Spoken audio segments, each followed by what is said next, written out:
চোলপুর ফাতিয়া সিদ্দিকিয়া আমিনিয়া হিফজুল কোরআন মাদ্রাসায় 2 দিন ব্যাপী শানদার ওয়াজ ও ইশালে সওয়াব মাহফিল। উত্তর চব্বিশ পরগনার বারাসাত 2 নম্বর ব্লকের অন্তর্গত শাসন অঞ্চলের মধ্যে চোলপুর ফাতিয়া সিদ্দিকিয়া আমিনিয়া হিফজুল কোরআন মাদ্রাসায় 9 ফেব্রুয়ারি 2025 রবিবার শাসন অঞ্চলব্যাপী মক্তব্যের ছাত্রছাত্রীদের এবং কেরাত গজল প্রতিযোগিতা, 1 নম্বর কেরাত সূরা 3, 2 নম্বর গজল 10 লাইনের মধ্যে কুইজ প্রতিযোগিতা অনুষ্ঠিত হয়। দ্বিতীয় দিনে 10 ফেব্রুয়ারি 2025 সোমবার বিরাট ইছালে সওয়াব মাহফিল। এদিন মাদ্রাসার কর্তৃপক্ষ জানান, গরিব ছেলে মেয়েদের ফ্রিতে পড়ানো খাওয়ানোর সুব্যবস্থা আছে। হিফজুল কোরআনের মাধ্যমে শিক্ষাদান করা হয়। এছাড়াও জেনারেল শিক্ষার জন্য পার্শ্ববর্তী মাদ্রাসা থেকে শিক্ষা ও পরীক্ষা দেওয়ার সুব্যবস্থা করে দেওয়া হয়। যে সকল দানকারী দাতা পিতামাতার রুহের মাগফিরাতের জন্য ফজরের নামাজ বাদ ছাত্র দোয়া করেন। অভিভাবকদের উদ্দেশ্যে বলেন, আপনার ছেলে মেয়েদেরকে ইসলামের শিক্ষার পাশাপাশি জেনারেল শিক্ষা দিয়ে সুশিক্ষিত করতে চান, মাদ্রাসাতে ভর্তি চলছে। যোগাযোগ নম্বর 9933580716 এবং অপর নম্বরটি হল 9734347412 এই নম্বরে। এদিন মেহফিলে বক্তা হিসেবে উপস্থিত ছিলেন মাওলানা মোহাম্মদ মহতাব উদ্দিন সাহেব, বেলপাড়া ফুরফুরা শরীফ, মাওলানা মুফতি মোহাম্মদ আব্দুল কাইম, মাওলানা মুফতি মোহাম্মদ রজব আলী সাহেব, শিক্ষক বলদেপোতা সিনিয়র মাদ্রাসার সম্পাদক আলহাজ আলাউদ্দিন গুলদার, সভাপতি মোহাম্মদ ইয়াদ আলী, আখতারুজ্জামান, এছাড়াও আরও অনেকেই উপস্থিত ছিলেন। 2 দিন ব্যাপী ইসলামিক ধর্মীয় সভার আয়োজনে মাদ্রাসা কমিটি ও চোলপুর যুবকবৃন্দ। হ্যাঁ, এখানে যারা দুস্থ বাচ্চা তাদের একদম ফ্রি পরিষেবা। আমরা হোস্টেল মাধ্যমে তাদের খেতে দেবো, তাদের পোশাক, তাদের কিতাবপত্র, বইপত্র সব কিছুই দেবো।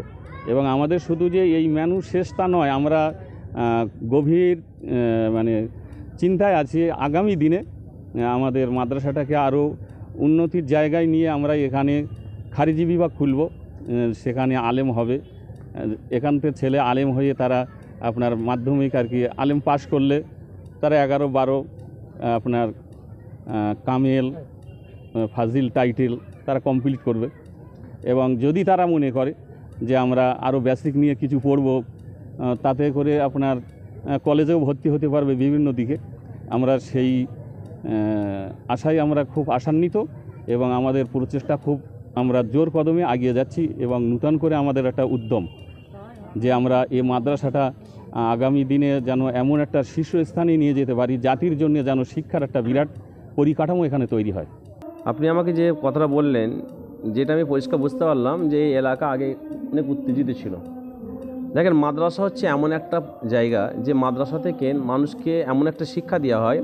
কেন সমাজে আমাদের একটা তকমা দেওয়া হয়েছে যে মাদ্রাসা মানে জঙ্গি শিক্ষা দেওয়া হয়, কিন্তু না, অ্যাকচুয়ালি মাদ্রাসা থেকে শিক্ষা দেওয়া হয় জঙ্গিকে তারা আবার শিক্ষা দেওয়া হয়।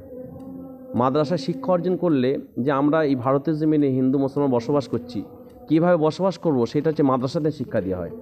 মাদ্রাসা থেকে কোনো রকম অশান্তিমূলক জিনিস শিক্ষা দেওয়া হয় না। মাদ্রাসাতে শিক্ষা দেওয়া হয় যে বড়দের কীভাবে শ্রদ্ধা করব, নিজের পিতামাতাকে কীভাবে ভালোবাসবো, শ্রদ্ধা করব, পড়শিদের ঘরে আমরা কীভাবে ভালোবাসবো, সেই শিক্ষা কিন্তু মাদ্রাসায় দেওয়া হয়।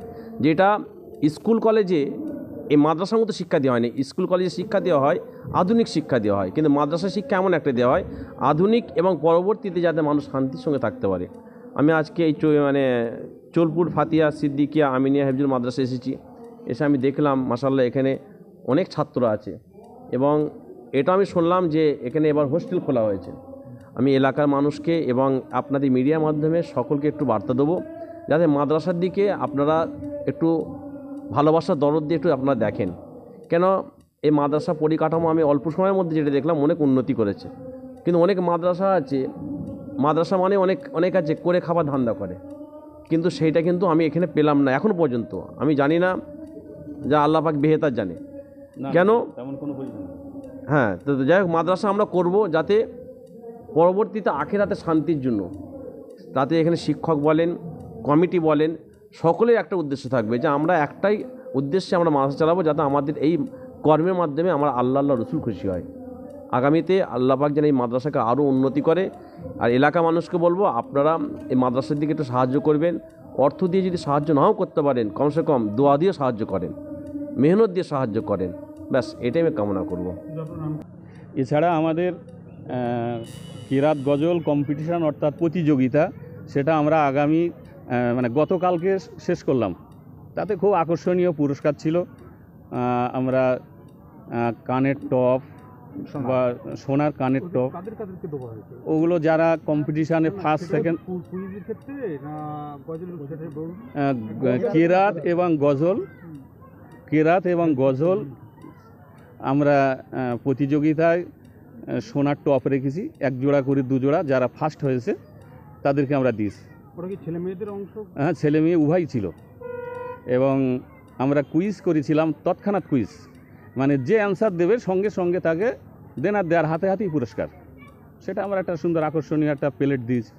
মাদ্রাসার পক্ষ থেকে আমরা তামাম বিশ্বের যারা পরলোক গমন করেছে তাদের রুহের মাগফিরাতের জন্য আমরা বাৎসরিক ইসালে সওয়াব করি এবং মাঝে মাঝে আমরা দোয়ার অনুষ্ঠানও করি। এবং আমাদের প্রতিনিয়ত ফার্স্ট ফজর বাদ আমরা কোরআন তেলাওয়াত এবং মোর্দাদের রুহের সবরসানি বা আমরা এখানে দুস্থ ব্যক্তিদের এখানে কি মারফত পড়ানো হয়? এখানে হেফজুল কোরআন, কেবলমাত্র পার্টিকুলার এখানে হেফজ শেখাই। এবং আমরা আমাদের বাচ্চাগুলোকে জেনারেল শিক্ষার জন্যে আমরা পাশে একটি হাই মাদ্রাসায় তাদের অ্যাটেন্ড করে রেখেছি। ওরা প্রতি বছরে ওখানে পরীক্ষা দেয়। তাতে করে আমাদের এখান থেকে যে ছেলেটি ফারিগ হয়ে যায় তারা ভবিষ্যতে আপনার ওই হাই মাদ্রাসায় থেকে মাধ্যমিক পাশ করে কেউ বিএ কেউ এমএ করছে। খুব দারুণ পরিবেশের মধ্যে দিয়ে আমরা এটা করি। এখানকার যে ছেলেরা পড়ে এখানে, আমরা মূলত তাদেরকে খুব ভালো শিক্ষক দিয়ে তাদের এখানে আমরা হেফজ বিভাগটা পুরো কোরআন শরীফ খতম যেটাকে বলে সেটা আমরা করার চেষ্টা করি।